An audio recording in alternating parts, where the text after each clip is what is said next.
kubva kubook yaRuth chapter 1.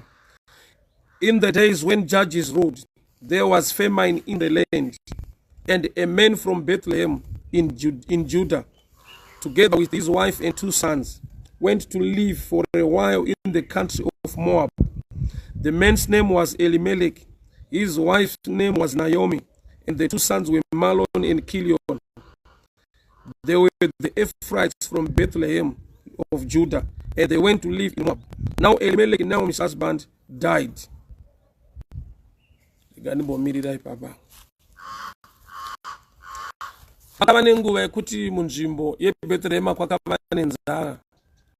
There was famine in the house of bread.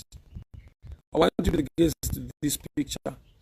Bethlehem is no imba of the house of bread. There was a famine in the land.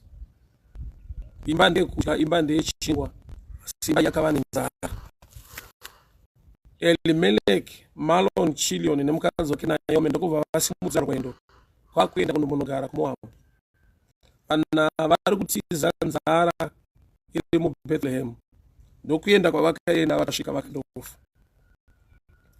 Elimelech wakafa, Mahlon wakafa, Chilion wakafa. Vatiza nzara kuBethlehem ndokuenda kuMoab. Vachindosvika ikoko, Naomi bedzi ndiye wakararama, vamwe vese vakafa. Remember kuti havana kutiza rufu, vatiza nzara. Pane nguva kuti we make decisions nekuda kwepressure nezvinhu zvatiuya zvatiunganira. Toenda munzvimbo dzatinofungira kuti we are safe, tosvikosangana nerufu rwakatimirira munzvimbo idzodzo. Nyaya ndinayo mangwanani ndeyekuda iso. KuMoab kwaendwa vatiza nzara kuBethlehem, vanondosvika vachifa. Handizive kuti vangani vakasara muBethlehem. Nyangwe manga muine nzara, vandiri kunzwa kuti vanhu vakatiza nzara kuti vakandofira kuMoab. Vakatiza nzara kuBethlehem ndokupotera kuMoab ndokusvika vachifa. MuBethlehem mune vanhu varimo, mune vanhu vakasara. Vandiri kusiri kunzwa rufu rwavo, ndiri kungonzwa kuti kwaiva nenzara, but people were still there. Ndoda ndionese mudikani kumwe kuita kwaJehovha. Pane nguva yekuti uri kubva pane nyasha nemaonero ako uchienda kwaunofunza kuti kuri nani pamaonero ako. Ndoda kuti Mwari vatitungamirire pakumeka madecisions. Mwari vatibatsire tinzwe kutaura kwaMwari muupenyu hwedu. Nokuti nemwe nguva kwazvitarisa Lot naAbraham pavanosipereta Genesis 18, zvanzi Lot wakaona kwakasvibira towards Sodom. Ndokubva ati rega ndiende nokuti uko ndiko kune mafuro. The end of the day anobva muSodom achitiza asisina chaainacho. Bhaibheri rangu rinoti muvaki ukavaka Jehovha pasina, unovakira pasina. Nyangwe nemurindi weguta akarinda usina Jehovha, unorinda pasina. So kuva muvaki nekuva murindi iqualification yako, kudzidza kwawaita pabasa racho wobva wava a builder. Asi pakashayikwa Jehovha, chawavaka, zvawavakira, kuna kwazvinosvika. So ndoda kuti munhu wese pane chese chaunoita, despite your intelligence, connections, kungwara kwako nekurongeka, prayer life yako is a picture of total surrender to the grace, the will and the power of God. Kuti Mwari vakutungamirire pakuita zvinhu.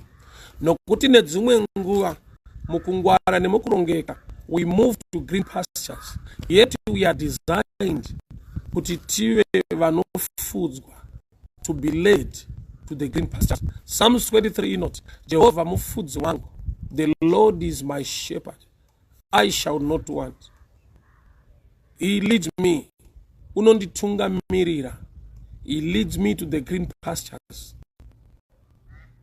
Zvoreva kuti as a believer, nyangwe ndaona kuti uko kune green pastures, I need the leading of the Holy Spirit.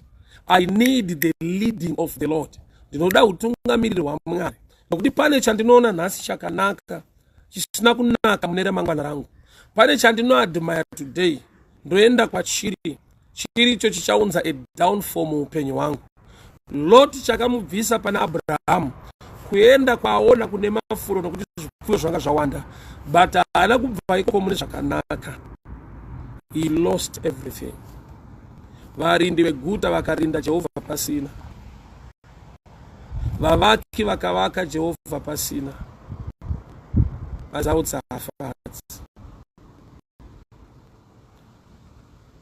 Elimelech, Mahlon and Chilion, they moved from Bethlehem kwanenzara ndokenda kuMoab, vachisvika kubva vafa. Vakafa mumaguta, vatiza nzara, but vakafa muno maguta. Sometimes my decisions atinomeka tinenge taona kune maguta, but kuriko kune rufu rwako, kune matambudziko ako. Ndoda kuti Mwari vatibatsire patinomeka my decisions tive the guidance of the Holy Spirit. Nyasha so nyaya ndinayo nhasi ndeyekuti paunonamata iti Mwari nditungamirirei in decision making, and ndidi kumeka my decisions according to my own intelligence, connections or research. I want the Holy Spirit to guide me. Baba kwakandinakira munokuziva, kwandinofanirwa kuenda nezvandinofanirwa kuita munoziva. Ndibatsirei Mwari wangu. I surrender unto you. Guide me, help me, lead me. I surrender to you, Holy Spirit, in the mighty name of Jesus. So Elimelech, Mahlon and Chilion, they moved vakaenda kuma green pastures and they died there. Kune vakasara mu Bethlehem, handina kunzwa matambudziko avo. Ndakangonzwawo kuti mu Bethlehem maiva nenzara, asi kune dzimwe nyasha dzaMwari dzekuti munzara imomo vanhu vakachengeteka. Kuti vakatiza nzara vakaenda kumaguta, vakabva kuna protection yaMwari waIsraeri ndokuenda kuMoab kunonamatwa zvimwe zvaMwari. Vakasvika ikoko havana kurarama. Kune vanhu vaitorarama vaigara ikoko. Yes, kana uriwo kwaJehovha, kwaSatani hakuendwi. Why? The devil knows kuti pawatoya kuno I will take advantage yekuti ndakuwana ende wakuno.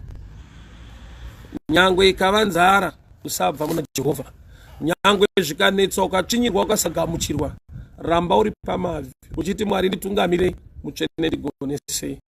Handibvi pakunamata Mwari, zvorema zvorwadza, mutsvene ndibatsirei. I will never seek refuge kwadevil. I will stand in the presence of the Lord in good times, in hunger, in bad times, in all times. Nokuti Mwari vakanaka nguva dzose. Lord, help me in decision making.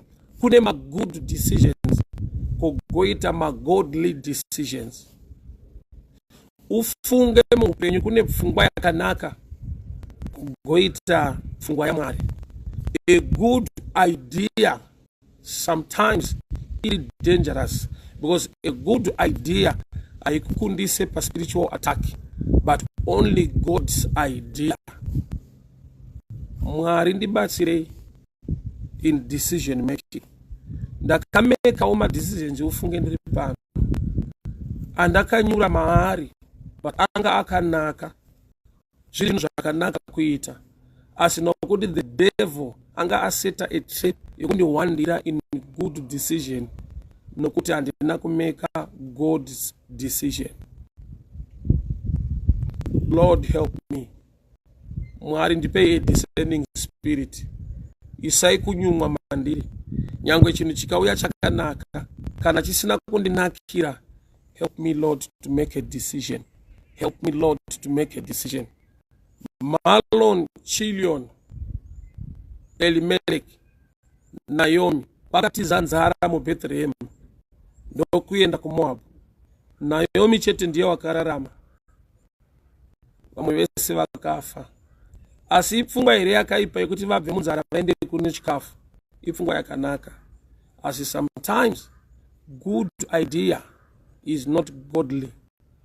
Good idea is not God's idea.